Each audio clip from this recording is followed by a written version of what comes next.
myself. My name is Arbayati Aprihatina Tasharani, ID 2205082061 from Accounting for H class, Major Accounting, Study Program Accounting, Polytechnic Negeri Medan.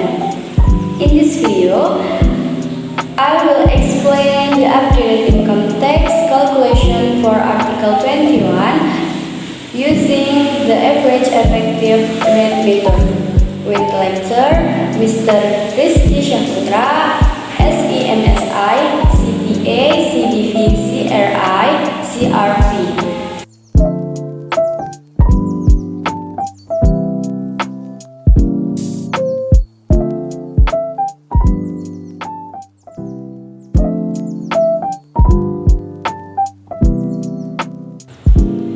Nah, sesuai yang saya katakan di opening tadi, di sini kita akan membahas mengenai update perhitungan PPh pasal 21 ter. Nah, di sini kita akan membahas yang pertama mengenai pengertian PPh pasal 21, kemudian pemotong pajak penghasilan pasal 21, pihak yang dipotong PPh pasal 21, tarif PPh pasal 21, kemudian kategori tarif efektif rata-rata, contoh soal perhitungan PPh pasal 21 ter, dan yang terakhir yaitu kesimpulan. Untuk pengertian PPh pasal 21 yaitu pajak penghasilan pasal 21 atau PPh 21 merupakan jenis pajak yang dikenakan terhadap penghasilan berupa gaji, upah, honorarium, tunjangan, dan pembayaran lain yang diterima oleh pegawai, bukan pegawai, mantan pegawai, penerima pesangon, dan lain sebagainya yang dibayarkan kepada orang pribadi yang merupakan subjek pajak dalam negeri. Kemudian untuk pemotong PPh pasal 21. Pemotong pajak penghasilan atau PPh pasal 21 sehubungan dengan pekerjaan, jasa, dan kegiatan wajib dilakukan oleh yang pertama, pemberi kerja yaitu orang pribadi dan badan, yang kedua, instansi pemerintah termasuk lembaga pemerintah non-kementerian, kesekretariatan lembaga negara, kesekretariatan lembaga non-struktural, dan lain sebagainya. Kemudian yang ketiga, dana pensiun, badan penyelenggara jaminan sosial tenaga kerja, dan badan-badan lainnya. Yang keempat, orang pribadi dan badan, dan yang terakhir yang kelima yaitu penyelenggara kegiatan, termasuk badan, instansi pemerintah, organisasi yang bersifat nasional dan internasional, dan lain sebagainya. Kemudian pihak yang dipotong PPh pasal 21. Penerima penghasilan yang dipotong pajak penghasilan atau PPh pasal 21 sehubung dengan pekerjaan, jasa, dan kegiatan merupakan wajib pajak orang pribadi meliputi 1. Pegawai tetap, 2. Pensiunan, 3. Anggota Dewan Komisaris atau anggota Dewan Pengawas yang menerima imbalan secara tidak teratur. Yang keempat, pegawai tidak tetap. Yang kelima, bukan pegawai seperti tenaga ahli, penceramah, olahragawan, agen asuransi, penerjemah, pemain musik, petugas, penjajah barang dagangan, dan lain sebagainya. Yang keenam, peserta kegiatan seperti peserta lomba, peserta rapat, dan lain sebagainya. Yang ketujuh, peserta program pensiun yang masih berstatus pegawai. Dan yang terakhir, yang kedelapan yaitu mantan pegawai.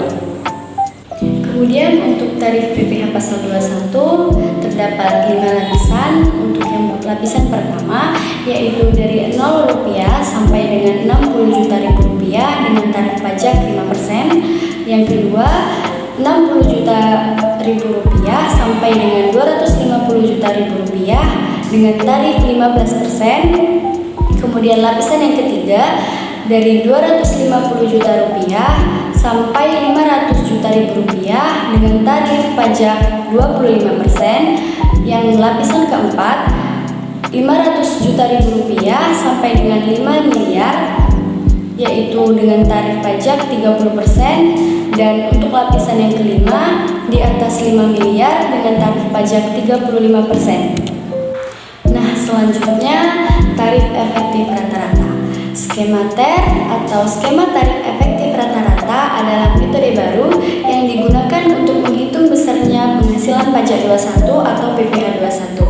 Kebijakan TER diatur dalam Peraturan Pemerintah Nomor 58 Tahun 2023 PP 58/2023. TER terbagi menjadi dua kategori, yaitu yang pertama tarif efektif bulanan, dikategorikan berdasarkan besarnya penghasilan tidak kena pajak atau PTKP sesuai status perkawinan dan jumlah tanggungan wajib pajak pada awal tahun pajak. TER bulanan terbagi menjadi tiga kategori, yaitu kategori A, kategori B, dan kategori C. Yang kedua, tarif efektif harian. Tarif ini diterapkan khusus untuk pegawai tidak tetap dan didasarkan pada besarnya penghasilan bruto harian. Selanjutnya kita akan membahas tentang contoh perhitungan PPh 21 TER. Di sini saya menulis contoh. Tommy Hakim bekerja di perusahaan CV Karya. Ia memperoleh gaji sebulan berupa gaji pokok sebesar 10 juta rupiah. CV Karya membayar premi jaminan kecelakaan kerja sebesar 30.000 rupiah dan premi jaminan kematian sebesar 70.000 rupiah. Tommy Hakim membayar iuran pensiun sebesar 40.000 rupiah dan THT sebesar 60.000 rupiah. Tommy sudah menikah dan memiliki anak 2 orang. Hitunglah PPh pasal 21 TER Tuan Tommy Hakim. Nah, untuk penyelesaiannya, gaji sebulan Tuan Tommy yaitu sebesar 10 juta rupiah. Untuk premi jaminan kecelakaan kerja atau PJKK sebesar 30.000 rupiah dan premi jaminan kematian atau PJK sebesar 70.000 rupiah. Maka penghasilan brutonya yaitu sebesar 10.100.000 rupiah. Kemudian dikurangkan dengan biaya jabatan sebesar 500.000 rupiah, iuran pensiun sebesar 40.000 rupiah, dan iuran THT sebesar 60.000 rupiah. Maka penghasilan itu sebulan yaitu sebesar 10.040.000 rupiah. Kemudian dikalikan 12, maka menghasilkan penghasilan itu setahun yaitu sebesar 120.480.000 rupiah. Untuk PTKP Tuan Tommy, yaitu karena Tuan Tommy sudah menikah dan memiliki 2 tanggungan anak, maka PTKP-nya yaitu sebesar 67.500.000 rupiah. Kemudian dikurangkan dengan penghasilan itu setahun, maka menghasilkan penghasilan kena pajak setahun yaitu sebesar 52.980.000 rupiah. Kemudian untuk pajak penghasilan pasal 21 setahun Tuan Tommy yaitu dikenakan tarif sebesar 5%. Jadi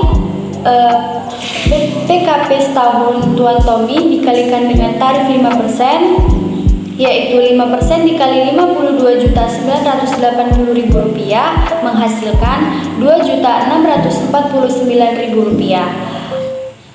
Dibagi 12 maka menjadi menghasilkan pajak penghasilan pasal 21 sebulan yaitu sebesar 220.750 rupiah. Nah, kemudian untuk perhitungan PPh 21 TER, pemotongan PPh 21 TER masa pajak Januari sampai November, PPh 21 per bulan yaitu penghasilan bruto dikalikan tarif efektif bulanan, maka sebesar 10.100.000 rupiah dikalikan 1,5%. Nah, 1,5% ini didapat dari tarif efektif rata-rata bulanan kategori B dikarenakan Tuan Tommy sudah memiliki 2 tanggungan dan sudah menikah, dan karena penghasilan brutonya sebesar 10.100.000 rupiah maka dikenakan tarif sebesar 1,5%.